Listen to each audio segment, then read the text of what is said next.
Welcome to Like a Ghost in a Shell podcast. If you're new here, my name's Rick Reyna Jr. I enjoy putting thoughts together and sharing with the online communities. My vision when creating and uploading new podcasts is from the position of, if there were a mental apocalyptic epidemic, these are the thoughts, ideas, concepts, strategies I'd tell my future and past self. I tell myself these future things so that way I can remind myself I'm an engineering artist. To my past self because I don't know it yet, but I'm kind of a big deal. Anyways, with that said, feel and get encouraged to start a podcast because, well, people's mindsets depend on your message to send through the online communities like a beacon of hope. With this episode, let's take a swing at starting a conversation. We'll make an attempt by ending poverty in a way we think, using a common denominator and thoughts regarding it. So, today's thoughts for this episode revolve around problems. With this episode, you should be able to think differently about feeling lost, confused, and a bit about personal power. I say you should, in some way, shape, or form, and don't worry, if it doesn't happen right now, don't leave possibilities up to time. Believe that the possibilities could manifest positively at any given moment in the future. Segment 1. Lost, found, and alone. Often in the past, I've felt lost. Like, the person in the mirror has gone too far. I know it, but for some odd reason, it's not showing in my life. And every time I try to change reality, it's like the game is rigged and I'm the bigger loser there ever could be. Then, the feelings start to kick in. Not only do I feel lost, but like icing on a cake, I also feel alone. Like, how could there be 7 or 8 billion people in the world and I still feel alone? I'd say, the toughest part about going or living through times like those, is how the ears start to work. Because at the times I've felt lost, when having a conversation with someone I think is found, it doesn't really sound like a conversation does, when I do feel found, and I'm having a conversation with someone I think is found. Does that make sense? So, what I'm trying to point out is, when you can understand the difference from feeling lost and what it's like, then perhaps having a tad bit of emotional intelligence probably wouldn't hurt. So in some context, if I can tell the difference by the sound of a conversation, and how I am taking the words of criticism or cynicism, then I can tell how far or close I am to someone. Because when someone is far in reality, and they try calling my name from 100 feet away, it's a little muffled and their voice sounds smaller. Vice versa when I feel alone in my mind. Which brings us to the introduction of our common denominator. The space between us and problems. Might I remind you, like a symphony of an affirmation. Everyone has problems. There truly is no space between us, except by the walls of the mind with the willingness to create it or them. Think about it. Would you have a home? If there wasn't a mind willing to go put their body, mind, heart, and time to the hammer, just to build the home, loft, or apartment you live in? There is no one who is exempt. From the poor mind trying to get out of debt, to the middle-class man making sure he or she stays afloat, or tries to make more to jump classes. All the way to the rich and wealthy person that has to make difficult decisions or choices whether they should gamble, change the game, or not. No, my friend. You are not alone. Segment 2.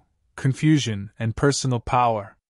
Let's say, for example, you do happen to pick up some emotional intelligence regarding yourself. What if we said, to get conscious or even aware of a situation, you could turn the tables? Would you try? Or in other words, that's a version of what we could call personal power. So, if I felt lost, and I had emotional intelligence of self, and I get conscious of my thoughts and emotions during the roughest and toughest times that I feel lost, alone and confused, then I can remind myself, perhaps, I need to become the problem solver. I mean, isn't that what everything is about? For instance, you get a flat tire, call the insurance company for a replacement, or jack up the car and slap on the spare. Your toilet clogged? Try the plunger. If that doesn't work, grab a snake from the shop or hardware store and try that. The snake doesn't work, forget about it, call the plumber. Unless you're a dedicated DIY kind of person, you know the deal. Here's kind of a visual way to think on what I've learned about confusion. Let's say a magician is on stage and you're in the front row. The magician says, "I'll stand behind this clear curtain and hold up two colors of cards that together make one color, when they're blended by light." Sometimes in the middle of the show, we forget that. It's simply just a show and the magician is an entertainer. Therefore, before you show up, you want the magic to be a real thing. Hence giving the magician the upper hand. Unless you walk into the magician's show a complete doubter, but even then. So, the magician says, "In my hands is red and blue, and to you it looks like that." He blends the two colors from behind the curtain and from your view in the crowd. Red and blue aren't making the color purple, it's yellow. And for a second, you almost feel alone and scared, colorblind, or like you don't want to share the color you're seeing and maybe even look around wondering if everyone else sees it.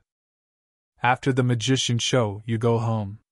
Still, in disbelief of the color scheme trick. You think to yourself, "Was I the only one to see the color yellow?" Then you wonder, "How did the magician do that?"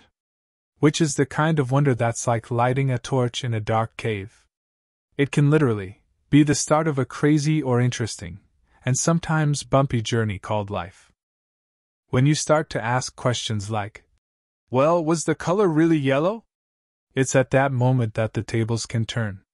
When you're able to learn to be okay with feeling alone, temporarily. When you're not okay with staying or being confused, and you start to want to figure out whether the trick is an illusion or not. Because as we expressed before, no one is exempt from problems in this reality, they're just different. Like affirmations, when you can find common denominators and you feel at a low point in life, alone or confused. Try to remind yourself of the common things we all share. Use those affirmations like the hook a spy would throw at the top of a wall, to climb over it, or if you're afraid of heights, then use common denominator affirmations like a jackhammer to punch a hole through the wall of your own mind, by trying to get conscious of the situation, finding your personal power, and to find out whether the walls of loneliness are an illusion that's being painted over your eyes.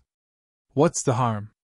You find out that perhaps the magician had special see-through curtain made, that makes any colors blended together look like the color yellow from one side and green if you flip curtain. Remind yourself. It's not over. This loneliness isn't real. It's an illusion that can feed off my personal power, my perception of reality and beliefs if I let it. But when I have emotional intelligence to understand what I may be feeling, I could see this as a new beginning and the cup is ready to be filled again. Thank you for visiting Like a Ghost in a Shell podcast. Although I don't have any sponsors, I do have affiliates. One in particular is with Trifecta. On a busy schedule, you can place a weekly order online. If dinner is the hardest time of the day for you to conjure up the willpower to cook, then consider replacing that with a specific meal plan from Trifecta. They'll literally deliver to your doorstep. From keto to clean eating, Trifecta gives you the power to eat and feel like an athlete. Use my code, Alpha88 at checkout and get a discount on me. That said, thank you for your support, and consider becoming a subscriber to support what I do on this podcast. Talk soon.